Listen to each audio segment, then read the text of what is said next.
All right. We ready to bring the drawers back in? Yes, Your Honor. You good? Get your what? All right. All right, then we'll be seated. Thank you very much. All right, we're ready. Mr. Warwick, you ready to continue, sir? I am, Your Honor. Go right ahead.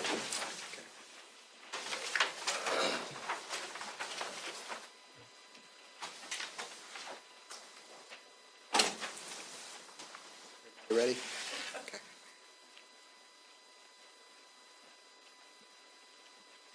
Mrs. Hatler, I'm going to give you pages 14,155 and 14,159. I'm going to show them to the state first, okay?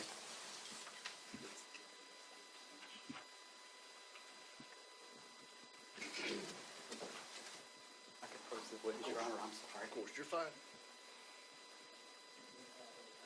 Mark, 14,159, 12, and 14,155.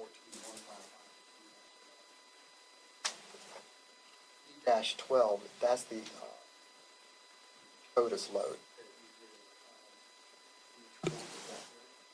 That's one of them, yes. One of them. Can y'all hear that? Can everybody hear? Okay. All right. The first page, D12, that's one of Yeah, the CODIS entry, yes. Right. And D11, which is page 14,000, that is one of the other STR. Yes. Okay. Your Honor, I would move. You're familiar with these? Yes, Judge. Any objection to 11 and 12? No, Your Honor. They'll be in evidence without objection. Thank you. Okay. Do you anticipate using those with this witness? I do not, Your Honor. I just needed to get them in. Would you be kind enough to just hand those to me? I'm going to have our clerk hold these since we're not going to be using them with this witness. Thank you, Your Honor. Now, Mrs. Hatler, we've talked about a contamination that occurred in this case. Is that correct? Yes. It was the L cutting. While we were at break, I went ahead and collected from the clerk the quality assurance report that's already in as State's Exhibit 33. Is that correct? Yes. Okay. And I want to show you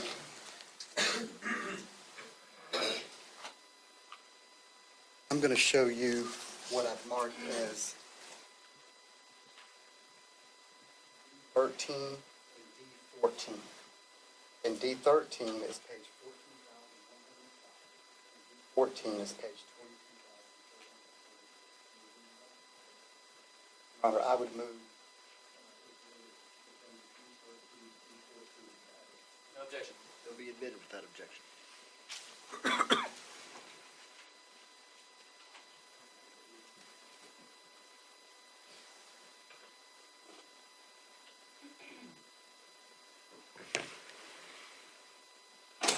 Okay.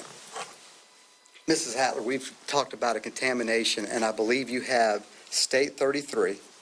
You've got the carryover unexplained profile log, and you've got some notes that you wrote, and I believe they're already in evidence, but I wanted to use, I already had them pre-marked, so do you agree you have those three pieces of paper in front of you? Yes. Okay. Okay. I want to talk about something for a minute before we talk about this contamination.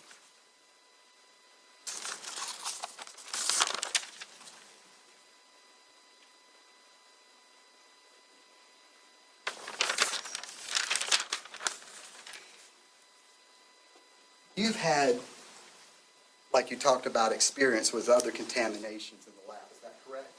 Yes. Yeah. I believe you said sometimes you've gotten your DNA on in samples before. Is that correct? Yes. Okay.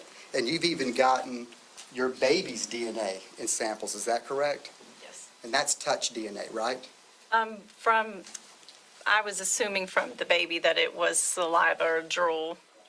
The baby touched you. Then you went to work and came into the lab. Is that correct? Yes.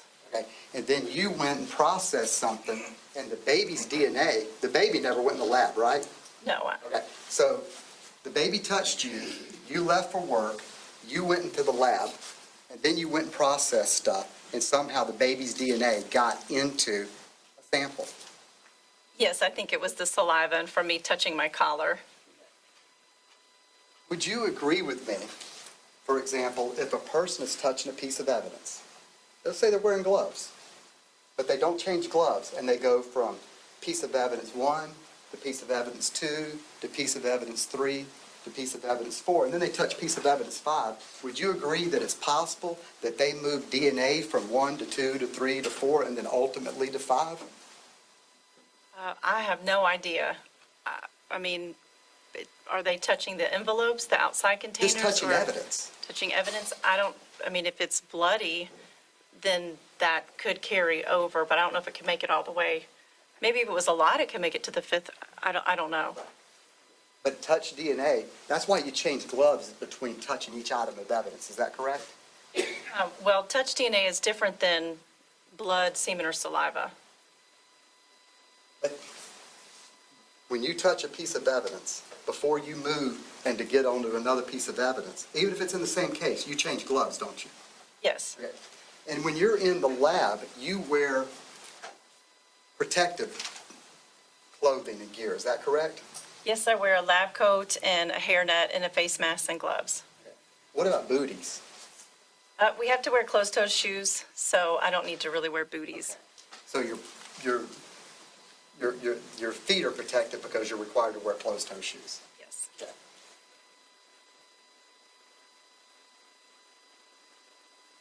Now, there was a time back in the day where you guys didn't use face guards at the lab, is that correct? That was a long time ago, and I can't really remember. I try to designate everything off Hurricane Ivan, so I'm thinking before we didn't necessarily have to wear hairnets, but I think after that we did, so it was 2004-ish. I can't really remember. When, I'm talking about what? Face mask. When did you start wearing the face mask? Oh,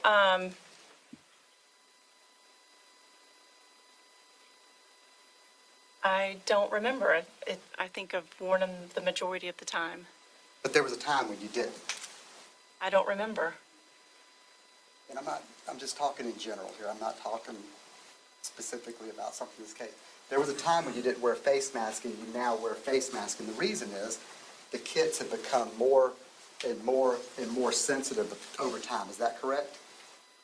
Well, when I started, we weren't doing so much of the touch or the wearer DNA evidence. It was mainly your blood, semen, and saliva samples. So then as we were progressing to where we were doing the touch evidence and the wear evidence, it is more sensitive. The kits did, you're right, become more sensitive. So we did start wearing face masks and hairnets.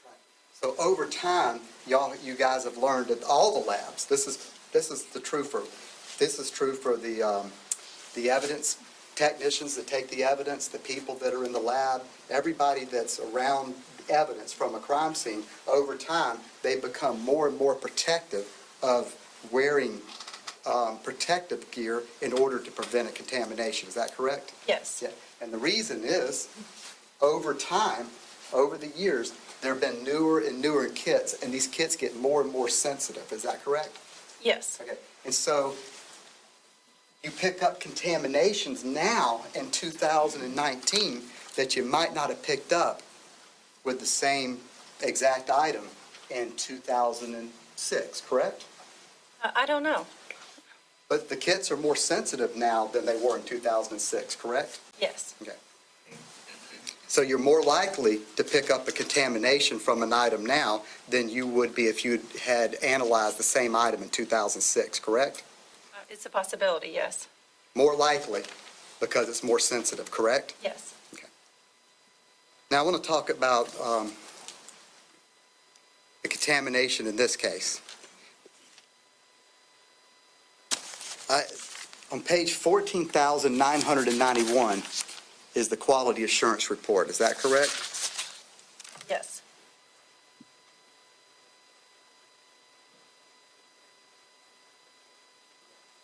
Looks like it's 14,091. 14,091, I'm sorry. You are correct.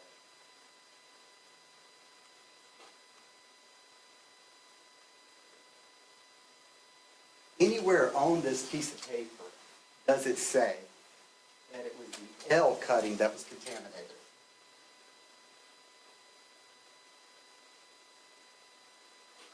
I don't believe so. Okay.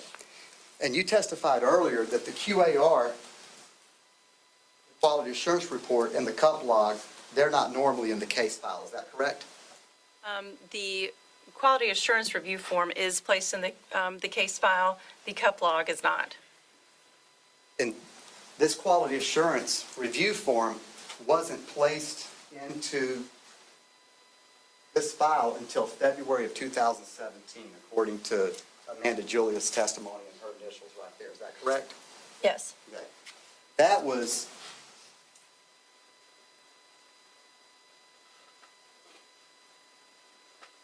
months after this case started in November 8th. Is that correct? The case I started? mean, I don't know. From the time that Russell Holbrook was arrested on November 8th, correct? I'm sorry, what now? I don't know when he was Okay. arrested. Okay, you're right, that's fair, okay.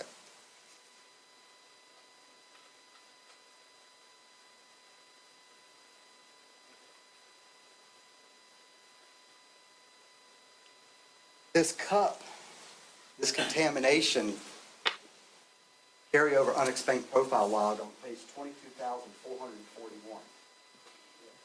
That document talks about it being the cutting between, you're doing B20L and B20M, is that correct? Yes. This document's not anywhere in the data file that you have in front of you. Is that correct? That's correct. Okay. And this is page 14,105. This is the notes where you wrote down that you took another cutting near exhibit B20L. Parentheses, still called it B20L for DNA. Is that correct? Yes. So the only two pages in this data file that even talk about a contamination is the QAR, the Quality Assurance Report. It doesn't mention L. Is that correct? Right. Okay. And then this page on 14,105, it doesn't actually say contamination, but it does mention that you took another L cutting. Is that correct? Yes. Okay. There's not a single page in that data file that says there was a contamination of cutting L. Is that correct? I think on the electropharogram with the peaks, I think I wrote that the data was not, I'd have to look to see, I wrote data not usable, will take another cutting. But you didn't write the word contamination. No, I don't have to. We'll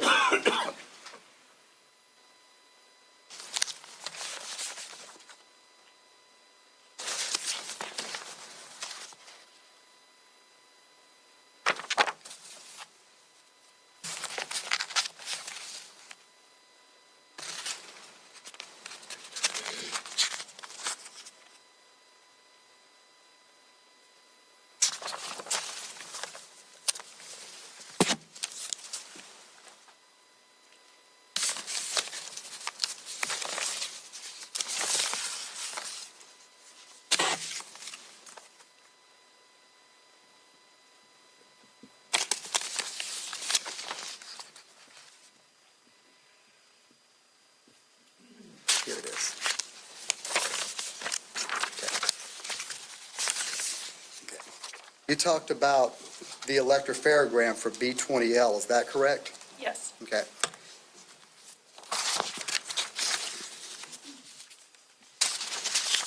Okay.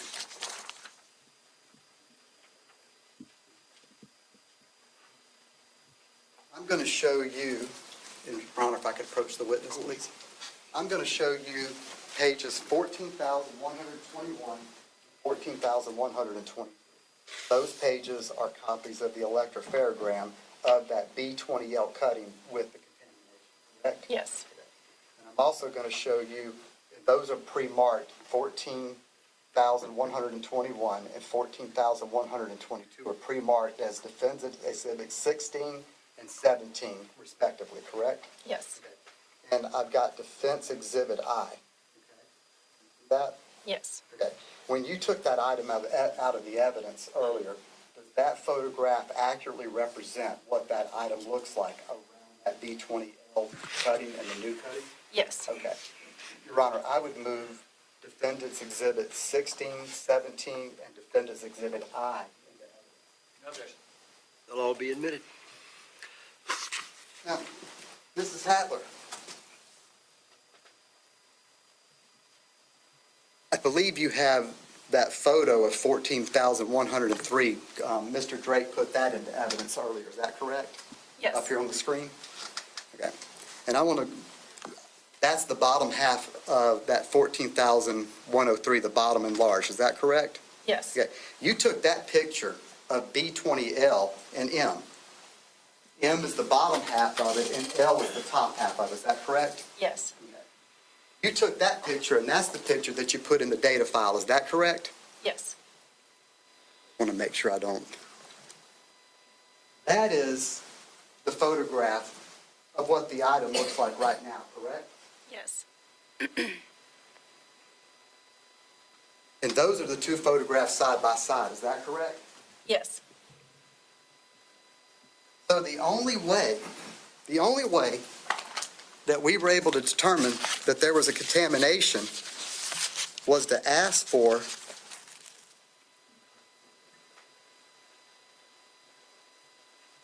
this carryover unexplained profile log from somewhere else that wasn't in your data file. Isn't that correct? The electropharogram says possible carryover will rerun. Okay. So carryover is a type of contamination. Okay, this is that electropharogram, the two electropharograms that I just put into evidence, pages 14,121, 14,122. Isn't that correct? Yes. Okay. And I wasn't real sure how you said this earlier, so I just want to make sure. Isn't it true that you believe you may or may not have cleaned the scissors before this contamination? Well, I felt like, I thought I had, but then when I looked at the results, I feel like I had not cleaned them. The day you're saying you had not cleaned them? Did you clean the scissors or not before this contamination? Well, obviously I did not. Is it possible that you cleaned them and didn't clean them completely?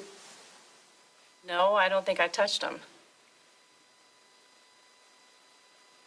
So as you sit here today, you're sure you didn't clean that pair of scissors? Yes.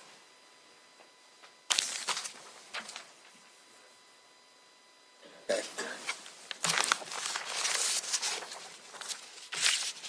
Okay. You gave a deposition in this case, is that right? Yes. Okay. And in that deposition, just like today, you raised your hand to take an oath, is that correct? Yes. I was there, the court reporter was there, Mr. Jarvis was there, Mr. Drake was there. Do you remember that? Yes. Okay.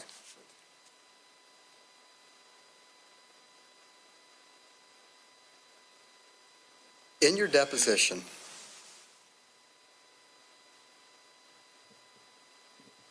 I asked the question, okay, and you're saying not cleaned at all.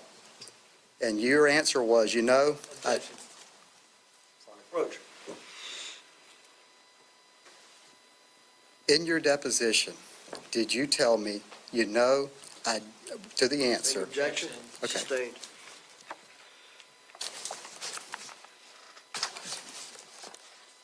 Can we approach, Your Honor? Yes.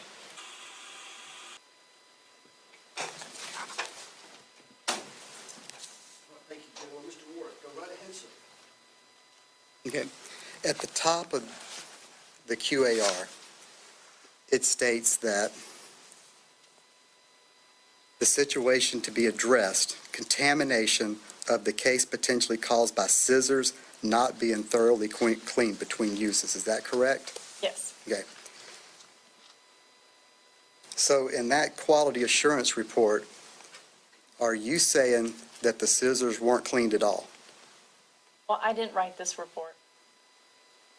That's what it's stating. Let me ask it a little bit differently. Are you absolutely certain whether or not you cleaned that pair of scissors? I don't know. That's what I'm assuming happened. Okay, I'm going to go back to the B20L electropharogram that has that contamination data. It looks like that the range that you zoomed to was 0 to 2,000. Is that correct? Yes. And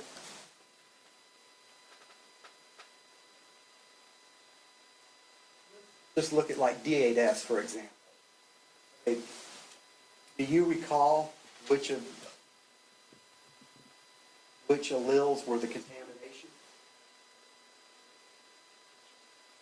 But if I remember right, Melissa Howard is the 1113. So the 12, Yeah, the 8, 12, and 16. so that 12, Contaminant might that's, also be sharing. 13 is a little. so that 12, that's definitely from the contamination, is that right? I think so, yes. So you've got a contamination after possibly cleaning a pair of scissors that leaves a higher peak, leaves more DNA on this cutting than any of the peaks of foreign DNA that we saw when we just discussed it earlier before the break. Isn't that true? Yes, the sample was a cutting of a pair in the crotch region. So there is going to be more DNA from that. A lot of other places.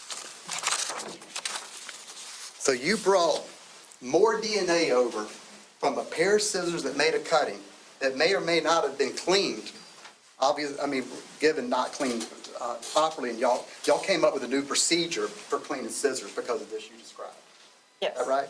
So you brought more DNA over from a pair of scissors from a cutting into this sweatshirt than all of that foreign DNA that we've been talking about today. Is that correct? Yes.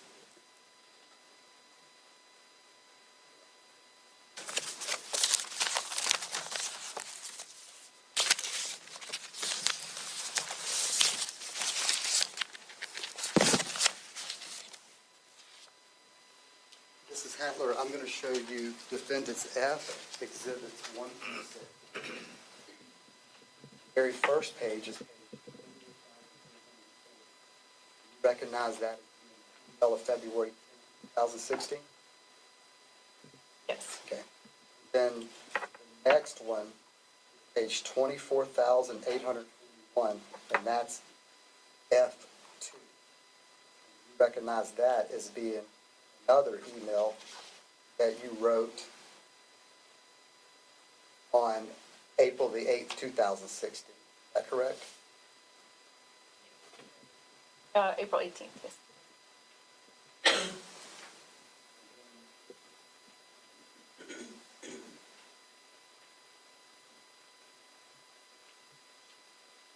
Then I have page 27,900. 27,900 marked as F 3, 4, and 5. Is that correct?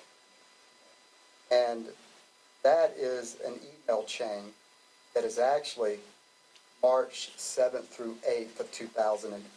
Is that correct? At the very top, you forwarded that email to Mr. Drake. Is that correct? Yes. Who then immediately gave it to me. Then I'm going to show you what I pre-marked as F6. It is page 26,355. Is that correct?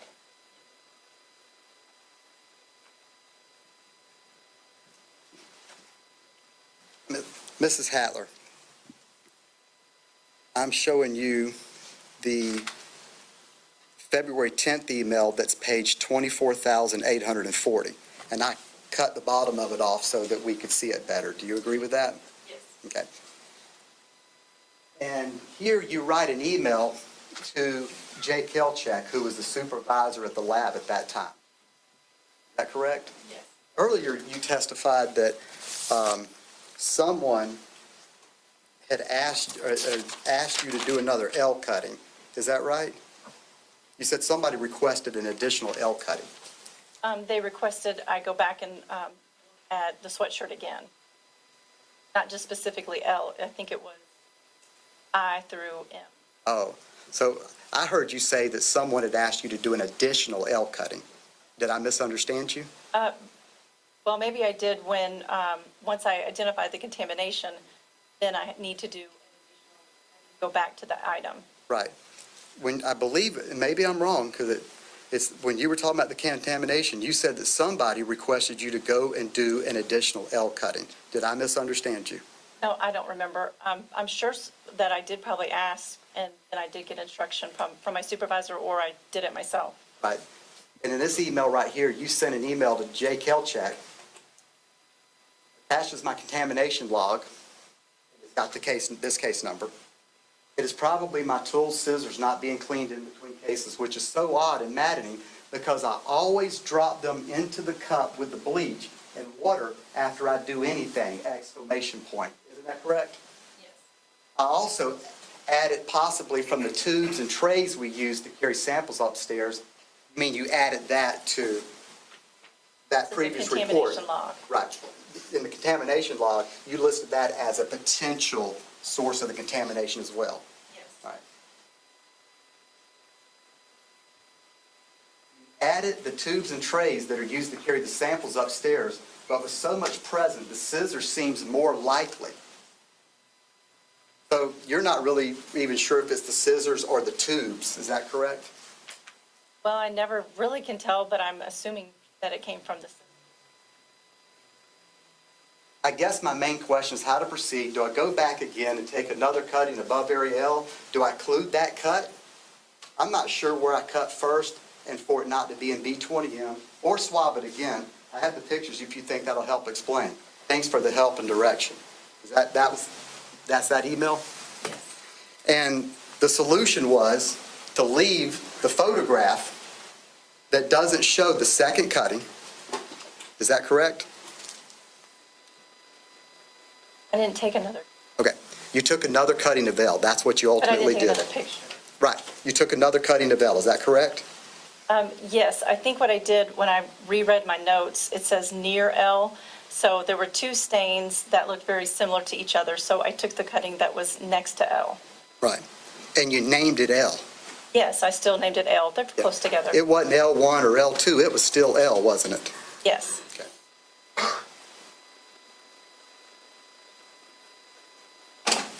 And you didn't take a second picture after you'd taken that cutting and put it in the data file, did you? No, I didn't take any more pictures. The only picture we have is this one in the data file, is this one on the left. Is that correct? Yes. Yeah. That picture on the right is of the piece of evidence as it is now. Yes, I didn't take that picture. Okay. On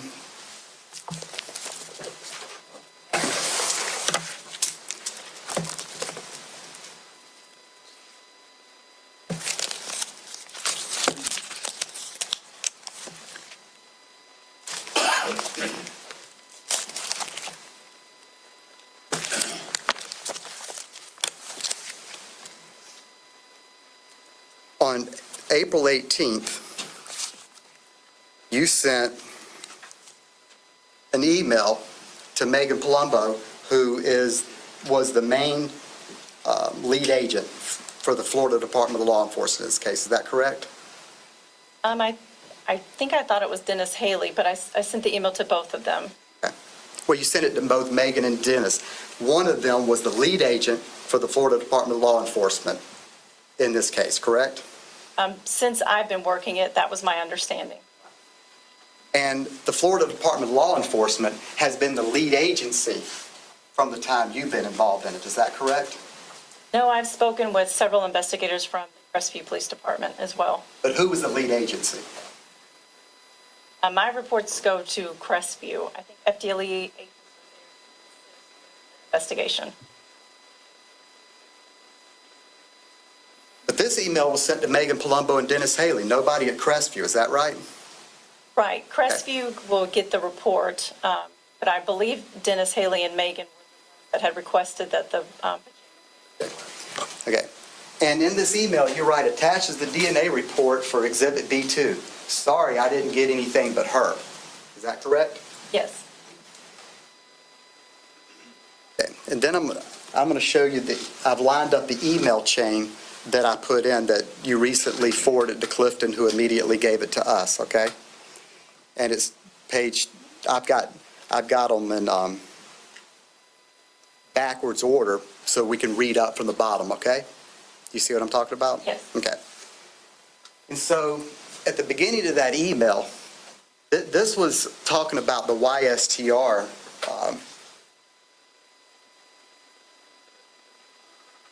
that you sent over to Jacksonville. Is that correct? Yes. Okay. So Megan Palumbo writes an email to Jason Hitt. Who is he? He was a supervisor in Jacksonville in the biology section.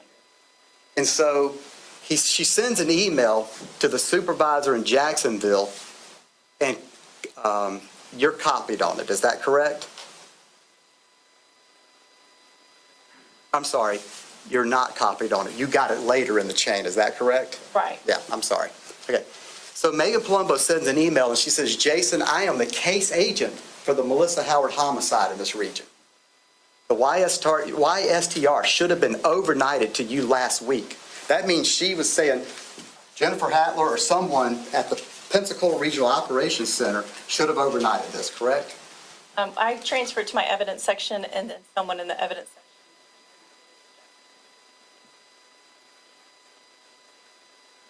What was the hurry? I don't know. Can you please send the results via email as soon as you get them? We have another aspect of the case that is contingent on these results. Thank you very much, right? And then it goes back right here to the bottom, and Jason Hitt says, please see below, and he sends that to Marcella Scott and Lucretia Wharf. That's Sucon Wharf, right? Yes. Yeah, and Sucon Wharf is the person who did the YSTR testing. Is that correct? Yes. Okay. And then it goes, and he says, Jennifer, Sucon opened up, and you're copied on, this is where you first get copied on the email, right? Yes. Yeah. And it's an email to you, copied to Jason Hitt, who is the supervisor in Jacksonville, and Jay Kelchek is the supervisor in Pensacola. They're copied on this email, correct? Yes. And he says, Sucon opened this package, and there's less than 2 microliters of reagent blank left for B20E. Can you check on the extraction of this sample? The next email up, it says what it says. It was from you to all of those same people. It says, I did an organic extraction concentrated to 40 microliters, loaded 20 microliters for Q agility, then targeted 1.5 nanograms and used 10 microliters manually. So I only have 10 microliters manually. So I only have 10 microliters left. Is that correct? Yes. They are always stored frozen, so possibly from evaporation. Anyway, to add more TE, like an exception. What does add more TE mean? Is a buffer that we use. Enough sample for the process, I was asking to add more TE buffer to.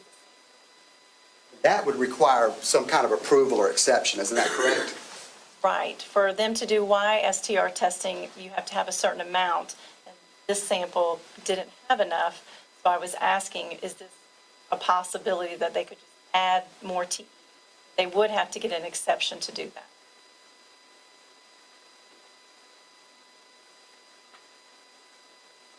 And then Scott Marcello, the supervisor over in Jacksonville, wrote back and said, we may need you to resample the evidence, so hold on it, please. I asked Lee about it, but I haven't heard back yet. Is that right? Yes. And then it goes up and right over here, and this is all going on so far, all on March 7th, 2016, correct? Yes. Okay. You write, let me know, it's a cold case where I swabbed under her arm trying to pick up a foreign. Her blood is covering most of the sweatshirt, so not sure how much more I would pick up. Thanks again. And then Scott Marcello writes back, could you re-swab the underarm area or try scraping it? If you didn't send the original cutting you extracted, could you also send that? Sucon will extract the new sample and re-extract the old. and see what she gets before asking for an exception to the QAS.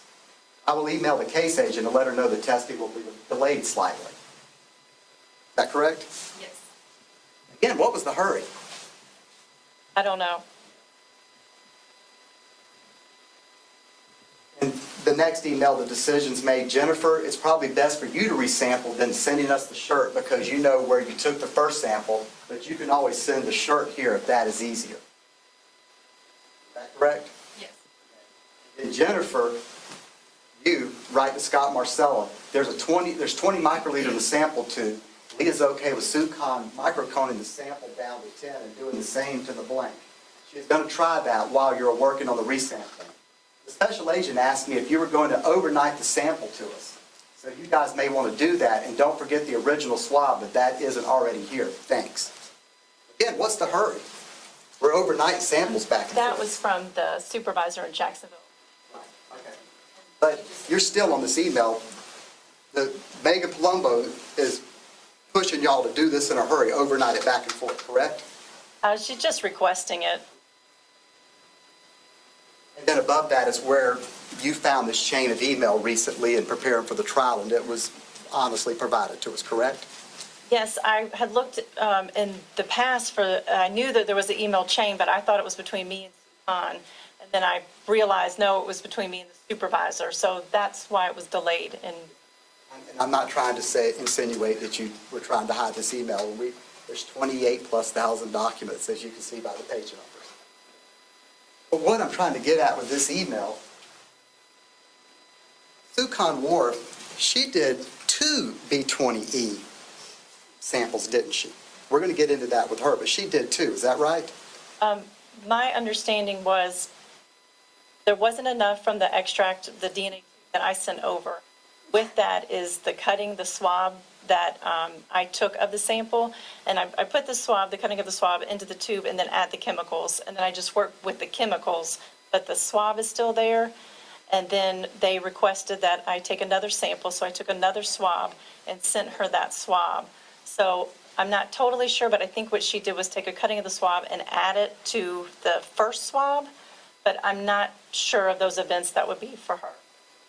And I'm not trying to get you to speculate about what Sucon Wharf actually did, but you sent a B20 swab that had been put into a buffer, and you had some of that left, and you sent that to Sucon Wharf. Is that correct? Right, from the original sample. Okay. And she analyzed that, and she couldn't get anything. Is that right? I think based off of the email, there probably wasn't enough for her to even start the process. But so they asked for another swab, and you, I'm assuming, overnighted it to them with these emails coming around. Is that right? I know I took the swab, I'm pretty sure that day, I think we have it, on March 8th, and then packaged the swab and gave it to evidence, and they probably overnighted it that day or the next day.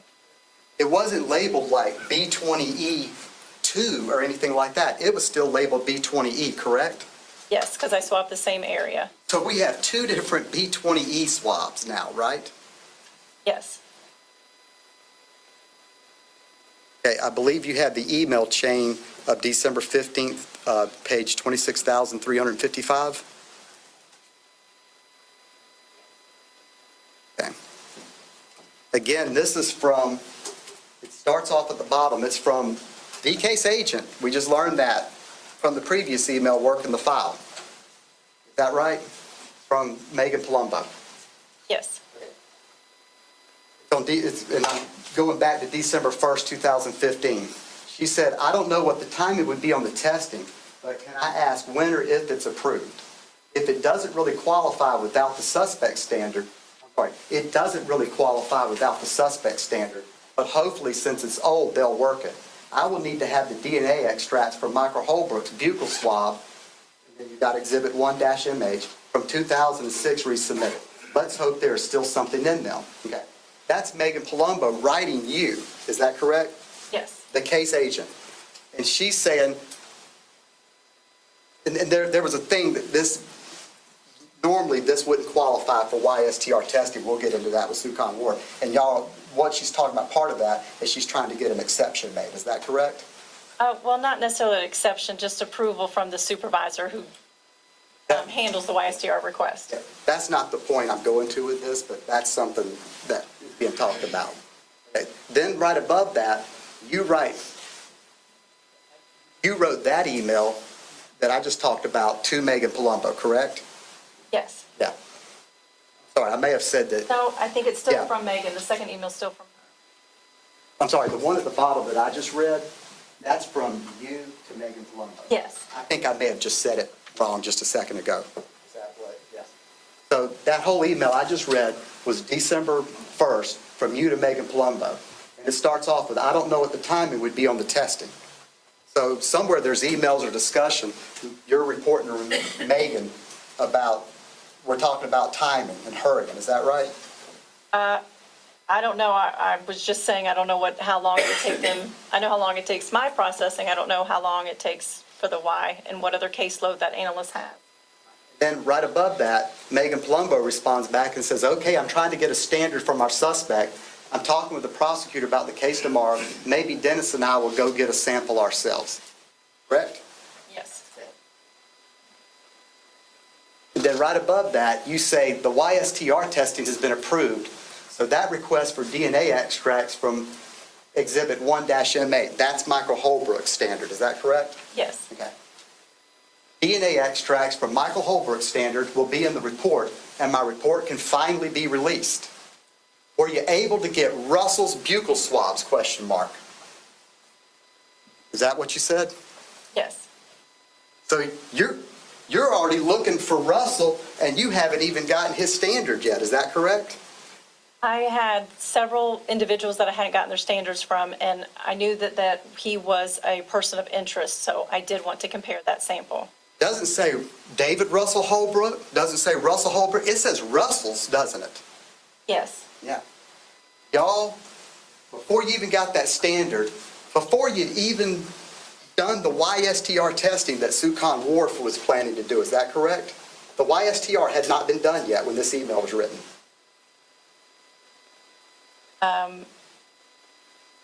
No, it had not. Right up there, it's been approved, so that request from Exhibit M1 will be in the report, and my report can finally be released. You haven't done, Sukon Wharf hasn't gotten to that testing yet, correct? Right. Okay.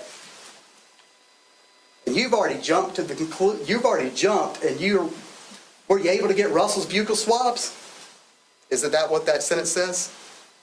Yes, I knew that they wanted to make a comparison, so I was asking if they had collected those buccal swabs. Okay. In the next sentence, it says, I have a possible partial profile that can only be searched in Florida. So we'll see in a few weeks if we get any hits. You're talking about loading into the CODIS, is that correct? Yes. Okay. And this didn't qualify to be loaded up to national, to FBI, is that correct? Right. Okay. I have a possible partial profile. Not I have a partial profile. I have a possible partial profile. Isn't that what it says? Yes.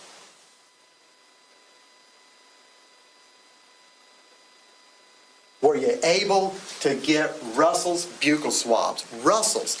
You were calling him by his first name, and you hadn't even gotten his standard yet, and Sukon Wharf had not even done the YSTR testing yet. Is that correct? Yes. I have no further questions, Your Honor. Greg, any questions? Yes, sir. Oh.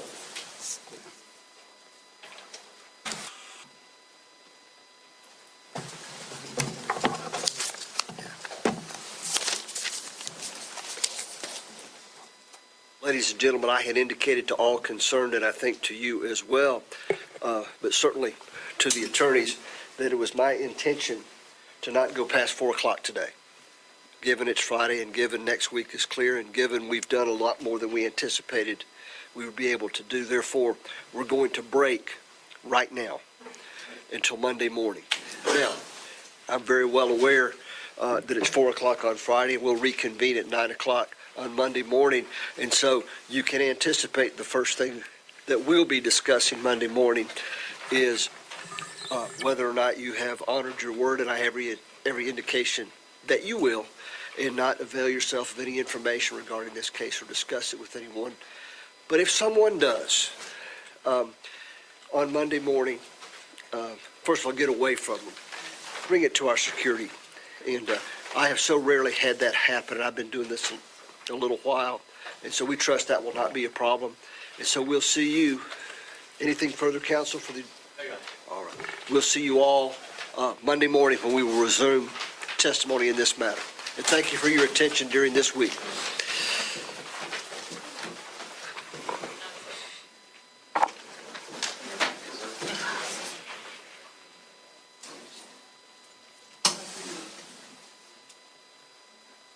All right, the jury has been excused. Is there anything, counsel, we can take up at this time? Nothing from the state, Judge. All right. Mr. Jarvis, Mr. Work, anything we can take up from your perspective? Not that I'm aware of, Judge. All right. Excuse me. This is not my cup log. This is someone else's. Yeah, thank you. This was DNA analysis carryover, unexplained profile log that I have one, but this isn't is the, marked that's not mine. D14. All right, we're on the record. Did you wish to place this into evidence? Oh, this Mr. is Beck, the you want to look choir. at this? Yes, Judge. Thank you very much for pointing that out.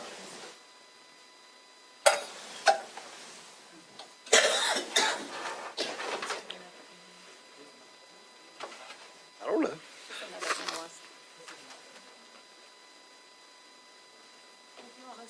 That's not in evidence. Thank you. Anything else? No, Judge. All right, we'll see everyone Monday morning. Council, thank you. And we're adjourned. Good week.